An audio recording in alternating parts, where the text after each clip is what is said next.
What if the missing piece to your happiness isn't more success, but rather deeper connection? In this eye-opening conversation, Dr. Adam Dorsay, psychologist, best-selling author, and host of the Super Psyched podcast, reveals how disconnection is quietly fueling a mental health crisis. And he shares powerful, practical ways to reconnect with yourself, with others, and with the world around you.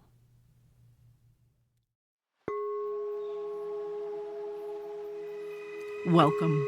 You are listening to Our Mindful Nature, a podcast helping healers and those searching for healing respond to anxiety, overwhelm, or depression with nature-inspired meditations for better mental health. I'm your host and meditation teacher, Meryl Arnett.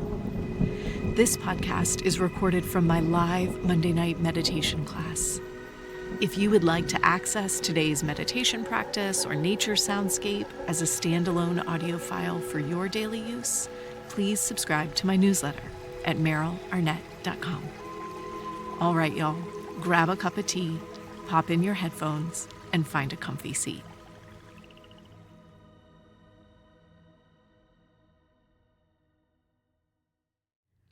All right, guys, we are back with our meditation series devoted to connection in honor of Mental Health Awareness Month. And I am here today with the expert. He literally wrote the book on connection. Dr. Adam Dorsay joins me for a discussion highlighting the 4 types of connection and how each one plays a vital role in your mental and emotional health, highlighting how to recognize and reduce the daily habits that quietly disconnect you from what matters most. And you will walk away with 2 simple, powerful challenges to reignite joy and deepen relationships today. So, get comfy and join me on the couch for a conversation with Adam. Dr. Adam Dorsay, thank you so much for taking the time to chat with me. I already feel like we're best friends.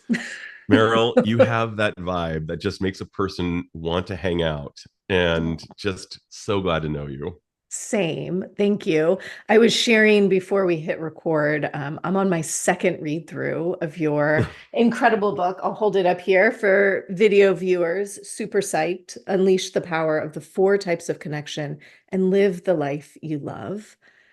And I can't rave enough, truthfully. And I try not to do that too much on the podcast, but cover to cover, I'm on my second read through. So valuable. Thank you.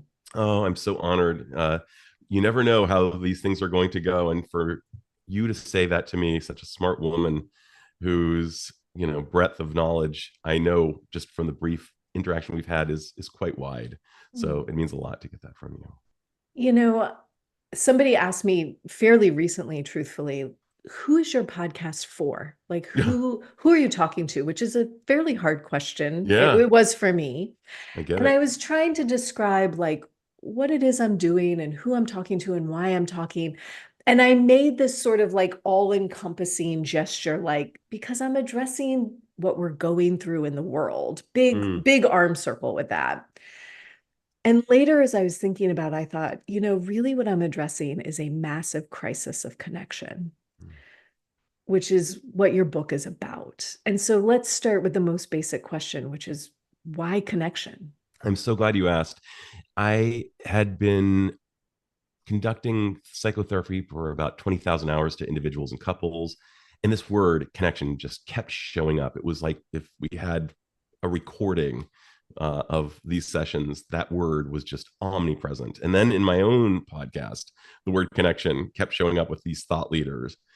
And you look up the word connection in the dictionary and it says like connecting 2 things. And I know that that's not what people are talking about when they say I'm looking for more connection in my life.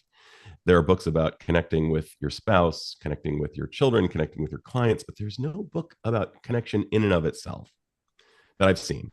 And so I wanted to, it just took over my life. I had to write it and I had to see it through.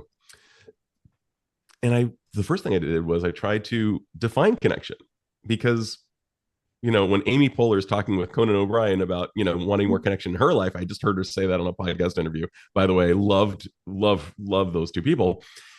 I know she wasn't talking about that version either. So what we came up with was, and when I say we, I actually lassoed in about 10 other mental health professionals to help me co-create a working definition for Mm. connection in the way I believe it's intended when people say I'm looking for it. So it's a working definition, but it includes things like coming alive, life force. It's an internal emotional response that makes you feel so alive. And the second you and I started talking, it was there. We didn't need to name it, it was obvious. Mm. And it can happen in micro doses as well, like when you're checking out of Walgreens and you have a nice connection with the person who's checking you out as you're leaving. uh, but it's that experience that hits us in four different ways. I kind of talk about how it hits us personally, ourself, right at the center, and uh, echoing outwards, how we connect with others, how we connect with the world, and how we connect with something greater. And it was a really good investment of my life force. I'm so happy that I wrote it. Mm. And who was it for? You didn't even ask, but it was for anybody who wants to really feel alive while they're living in this brief dash between this birth date and death date. I don't want people to live like a limp handshake. I want people to live like a vital handshake. I loved that sentence. I think it's early in the introduction when you talk about like being the most alive while we're alive. And it's so easy to not be. It's so easy to fall into the mundane of our day and not feel alive. 1,000,000%. Can you imagine, like, let's say your family and my family decided to hang out in someplace gorgeous. Let's go to Costa Rica, for example. And we Yes, wake up, please. yeah, right. And we're like in the most epic place in Costa Rica, and we're watching the sunrise and we're hearing the sounds of animals. And I'm tripping hard. I'm like, oh my God, isn't this amazing? And imagine like somebody you're tripping hard too, and some other person is saying, yeah, it's all right.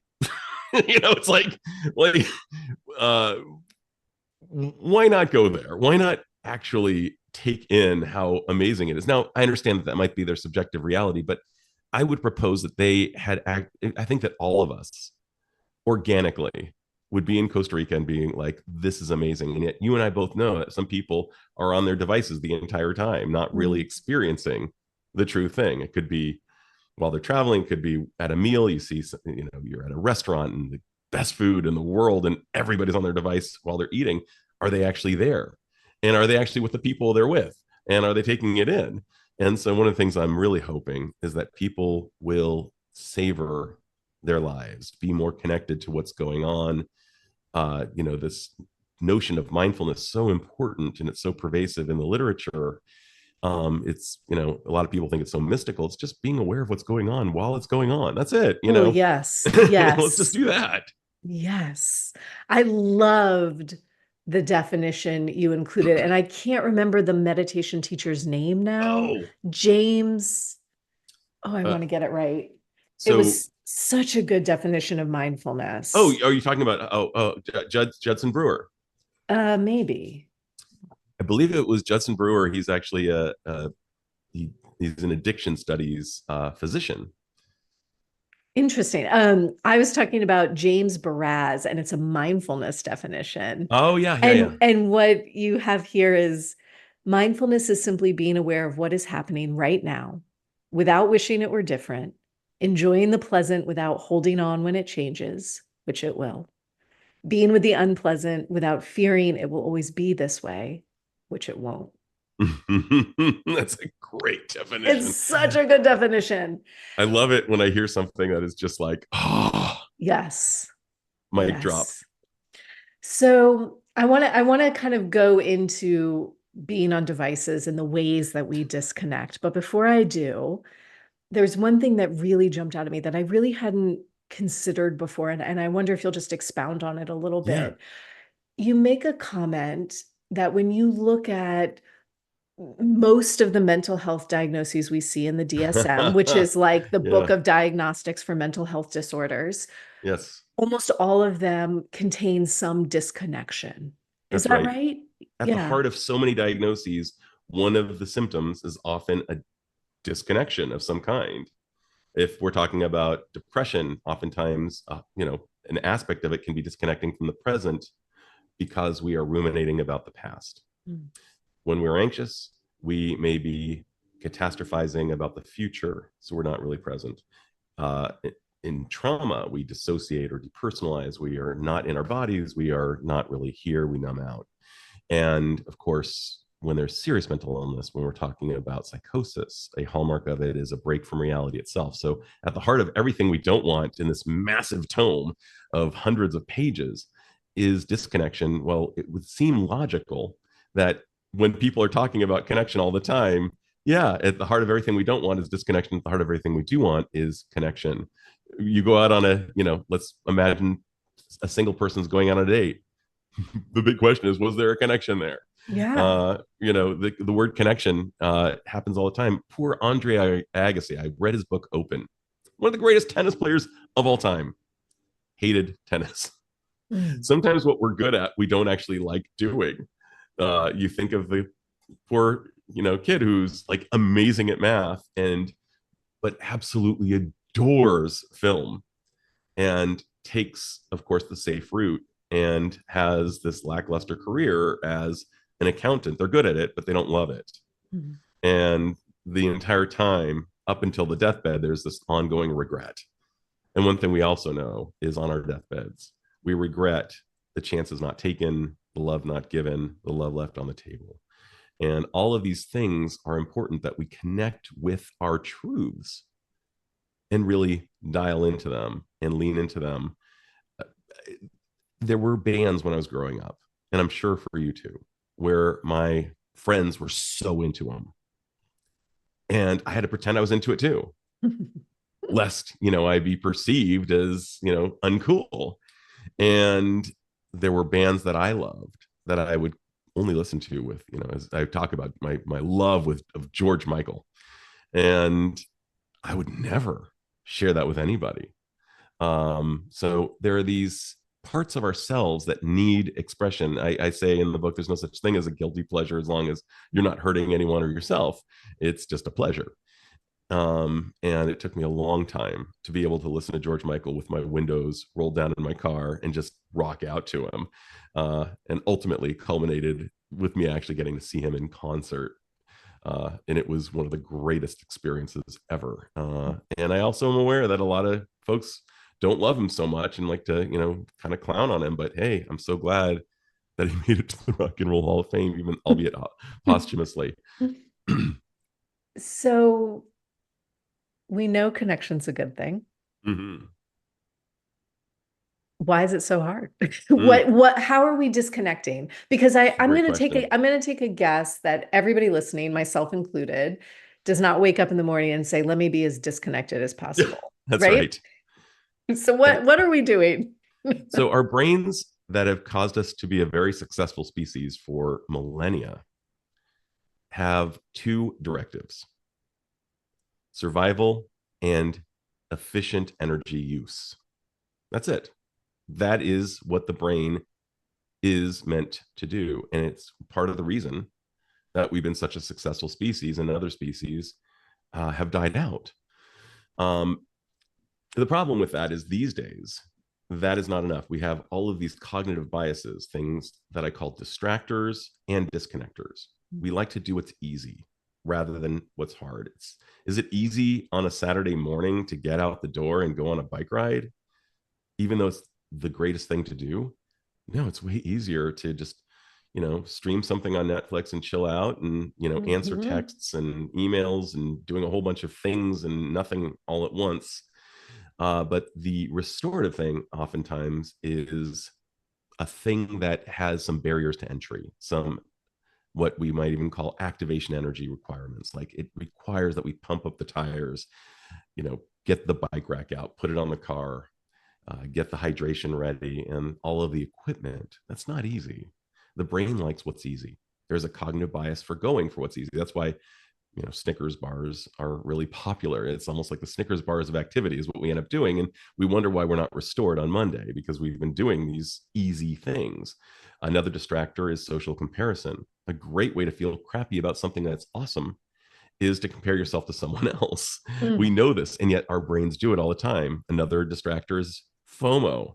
I'm so glad to have the inventor of that word, Patrick McGinnis, on my podcast. He wrote a book called FOMO Sapiens, which was really Mm. fun. And the opposite can be very true as well. We can experience JOMO, the joy of missing out. And I really am a fan of that and saying, you know what, I'm not going to that party because I know when I drive away from that party, I'll say, I wasted an evening that I'm never getting back.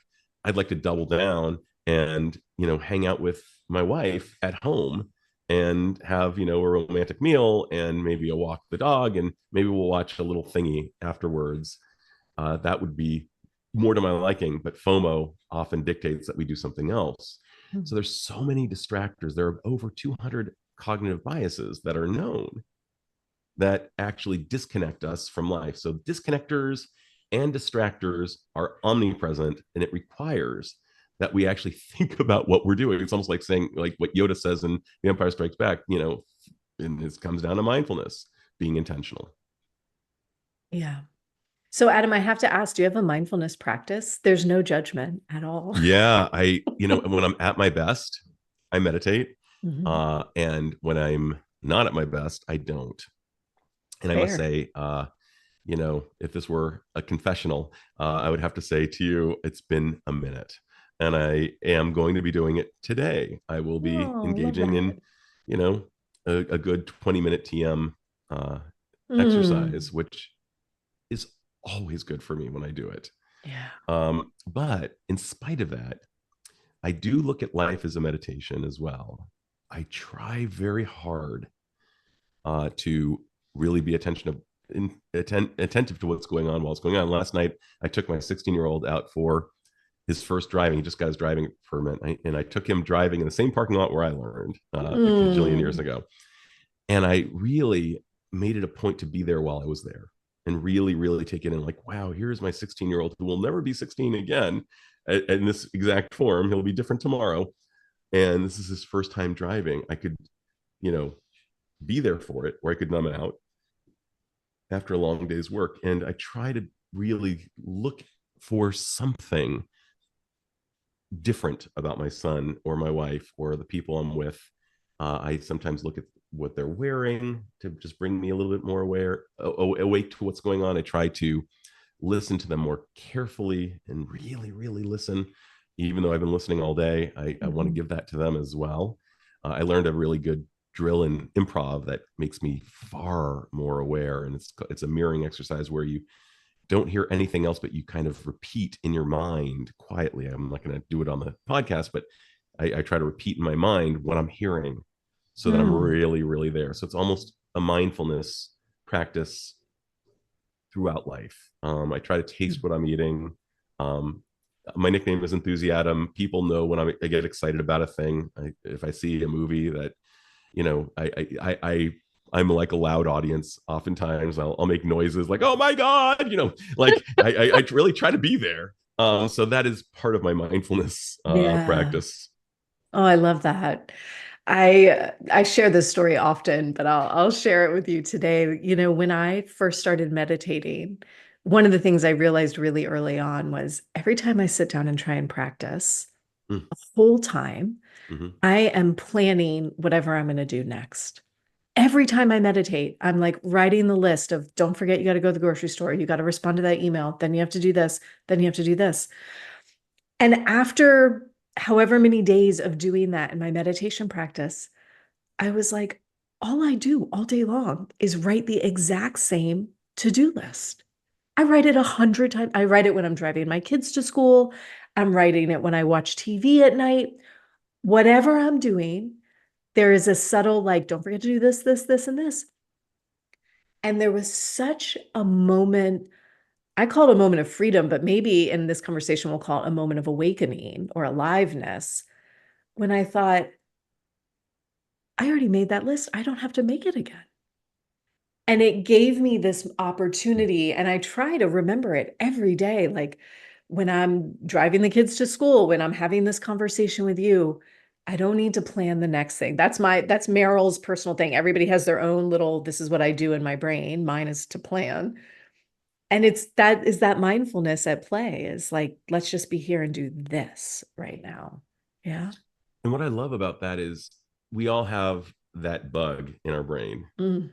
that says whatever you're doing right now, there's something else that's more important, because incoming 24-hour Oh, news, and it's just all the time, and it's all the more reinforced by our external realities. When I was a kid, when I was young, we had evening news in a newspaper. That was the deal. Instead, we've got incoming all the time, and our brains are primed all the more. I mean, I would imagine that even before these technological, I'm going to call them advances with quotes, before these technological advances, we were still, not there. We were still planning a lot because you're a mom of two kids who are young, and mm. you're probably got a lot of things to think about and a lot of responsibilities.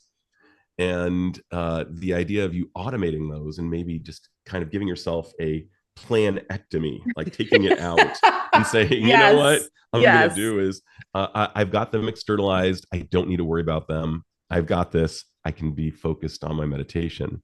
Yeah. Be connected. So you Mm, write love it. about these four types of connection: to self, to others, to the world, and to something greater. Uh-huh. And I think it's in the world, there is a discussion on connection to nature. Oh yeah. Yeah.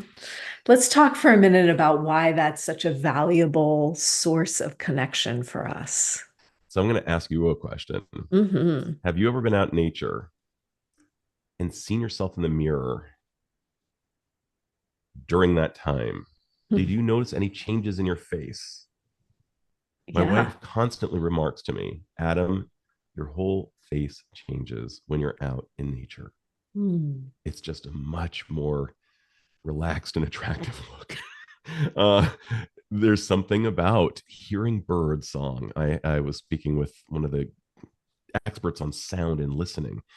Julian Hmm. Treasure is his name. One of the, his TED Talks have rendered, I think, more views than anybody. But he talks about the importance of birdsong. Hmm. Birdsong out there tells us that the world is safe.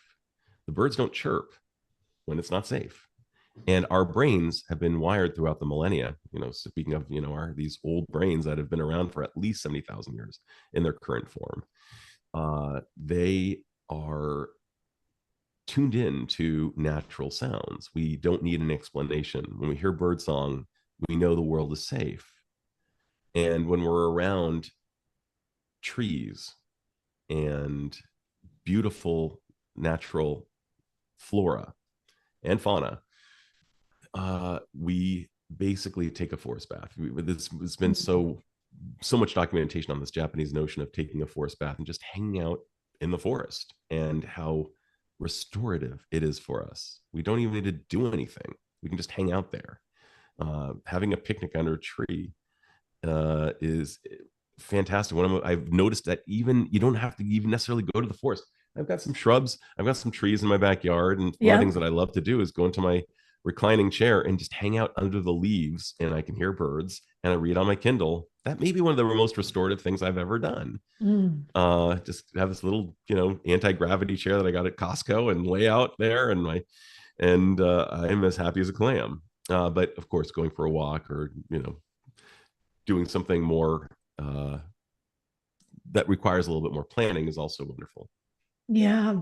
I find as the news has really grown over the last many years in its coverage of climate crisis, there's a really interesting new disconnect that I see showing up in a lot of my students. Uh, and I'm going to call it a fear, like almost a fear of nature. Not that nature is going to hurt me, but I don't want to connect to this thing because I can't deal with how painful it is. And I do think that there is an interesting hurdle maybe when it comes to that connection to many of these connections. I don't want to connect to another because what if I get hurt? Right? Like there is some interesting fear, hurdle, speed bump that exist. Do you agree? 1,000,000%. One of the costs of connection is the recognition that there may be loss at some point. And in fact, there will be Mm. loss at some point. Mm. Just think about adopting an animal. Uh, Sadly, and it's something that I'm committed to doing all the time, if things go well, I will outlive this pet. And there will be a time when I will be extremely sad. Uh, when we future trip and disconnect and imagine that the world is just going to hell in a handbasket, we don't want to connect with nature because it gets us in touch with that possible loss. Mm. Some people are avoidant of love because of abandonment issues or any, fill in the blank. And so there are a lot of disconnectors that are out there for us. Connection requires courage, and courage requires fear. You don't do something courageous if you're not fearful. Brene Brown talks about this a lot. If I was to jump out of an airplane and with, I mean, of course, with a parachute, Mhm. and I was with a grizzled, parachutist, if that's the term, paratrooper, whatever, it would require a lot of courage on my part because there would be so much fear. For the guy who's, done 1,000 times, no courage whatsoever. So connection does require courage. And courage is one of the greatest virtues. I mean, Aristotle even talked about courage as being one of the master. I believe it was Aristotle. Yeah, I want to go with Aristotle. Could be Plato, could be someone else, but I think it was Aristotle who said it. That courage was like the grandma of all virtues. Like, Mm. and I would say that connecting is a courageous act. I love that so much. Thank you for that. Adam, I wonder if you can leave us with one, two, or three steps, things that we could do to foster connection. Easy things, small I'm things. going to What give you could my we do? two lowest hanging fruit. Okay, yes, perfect. All right, here they are. Thing one, and I'm going to even use you as an example. Okay.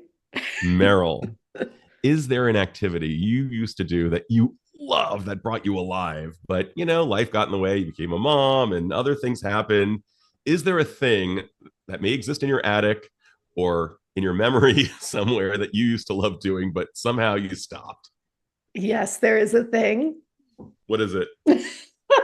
I'm actually going to use a really recent example if I can, because um, so one of the things that I have done for a handful of years is something called an oracle card collage. And Hmm. I used to do it every month at the start of the month. And it was essentially, like animal spirit cards, tarot cards. I love that kind of stuff. And I Hmm. would pull a bunch just as a sense of this is what my month is going to feel like or look like or what I'm going to be thinking about. And about 8 months ago, I got really busy with a different role at work, and I have not done it in a really long time. And I literally thought about it the other day, and I was like, I miss that. So that is a perfect item for low hanging fruit number one. Okay. Bring back to life something you used to do that you just stopped doing that really brought you alive. It Mm, probably will still bring you alive. okay. Love that. Yeah. Um, Number two, is there a friend who just because life got in the way, maybe you dropped the ball, maybe they dropped the ball.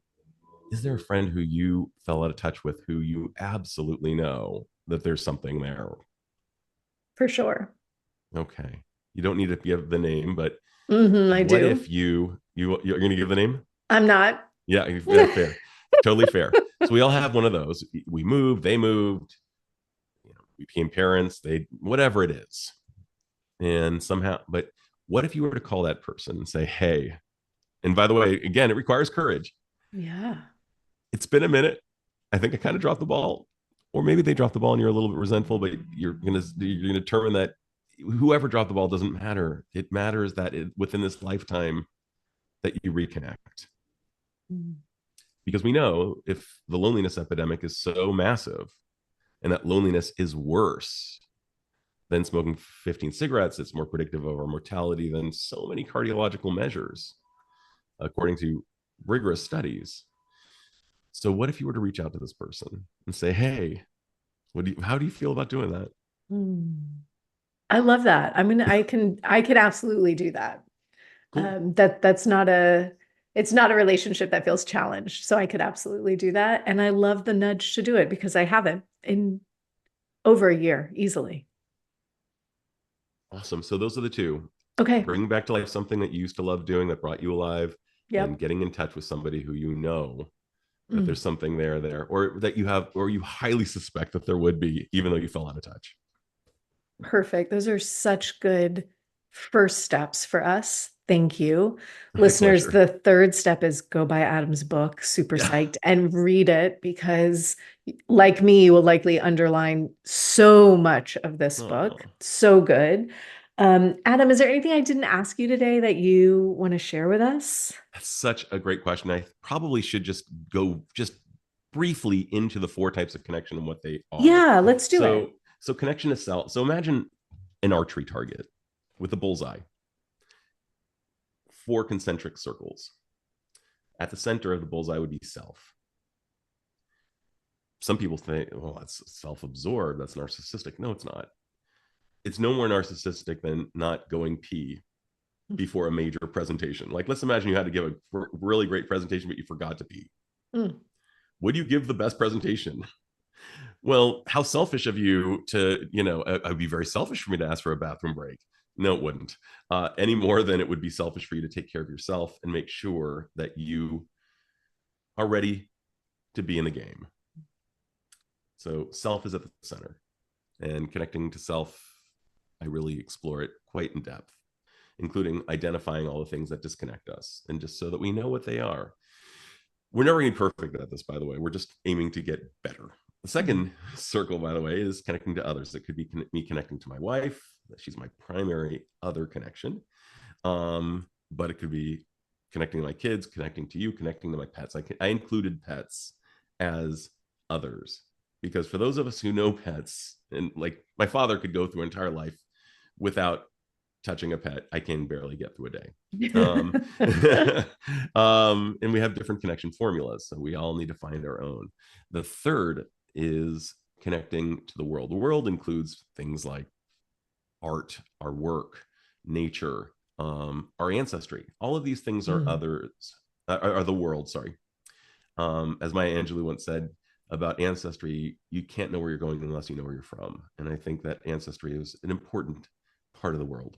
And the Yes, fourth agreed. realm is connecting to something greater. And for religious folks, it could mean going to church. For spiritual folks, it could mean being part of a spiritual community. And for everyone, including the most orthodox atheist, it could mean experiencing awe, going to the Grand Canyon and saying, wow, enjoying the stars at night, experiencing this thing that is part of our birthright, which is called awe. And we've been studying awe. It makes us better people the more we're able to be in a state of awe. I'm reading a fabulous book right now. It's called Night Magic, and the author's name is escaping me.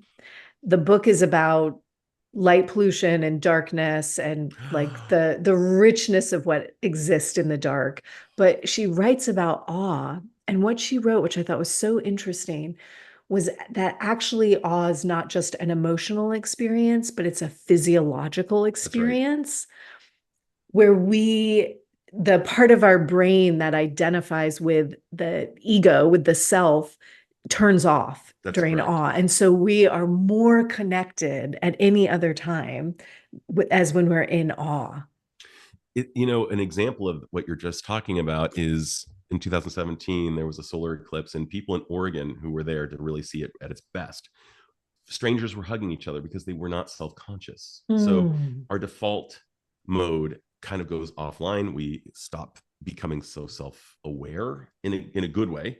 And our brains do change. If you look at a person who's experiencing awe under neuro imaging, you'll see that it's very similar to a brain on psilocybin, which is the psychoactive chemical in magic mushrooms.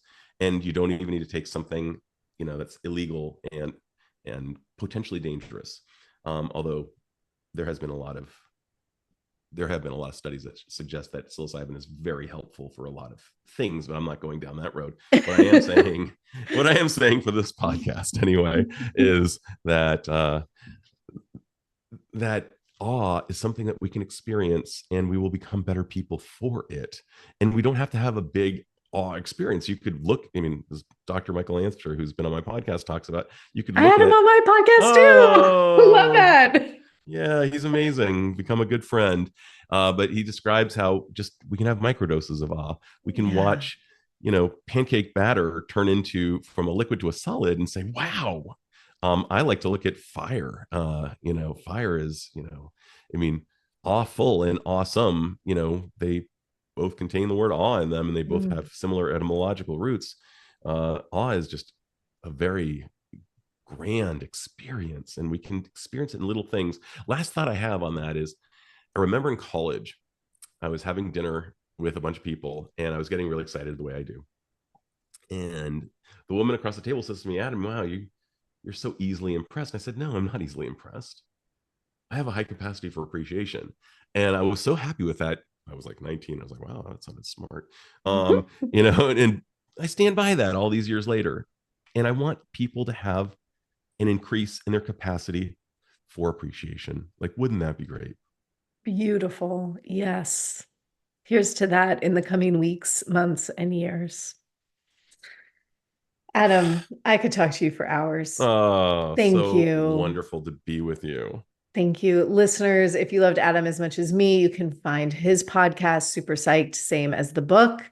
Highly recommend listening, and all of the links will be in the show notes, of course. Adam, thank Meryl, you. thank you so much. It's been so much fun being with you. Agreed. As we wrap up this inspiring episode with Dr. Adam Dorsay, we're reminded that connection isn't just a luxury. It's essential to our mental health and our overall well-being. Through candid insight and powerful reflection, Adam illuminates the deep impact of disconnection in today's world and offers a compelling framework for rebuilding meaningful bonds. Whether it's reconnecting with an old friend, rediscovering a favorite activity, or cultivating presence through mindfulness, the path to a more connected and fulfilling life is within reach. You now understand the 4 types of connection and how each one plays a vital role in your mental and emotional health. You've learned how to recognize and reduce the daily habits like multitasking that quietly disconnect you from what matters most. And you have 2 simple, powerful challenges to reignite joy and deepen relationships today. Coming up next week on the podcast, Monday, we have a mini meditation episode devoted to May's full moon. And on Thursday, we're back with our series on connection, with a meditation practice designed to help you connect to yourself. I hope you'll join me.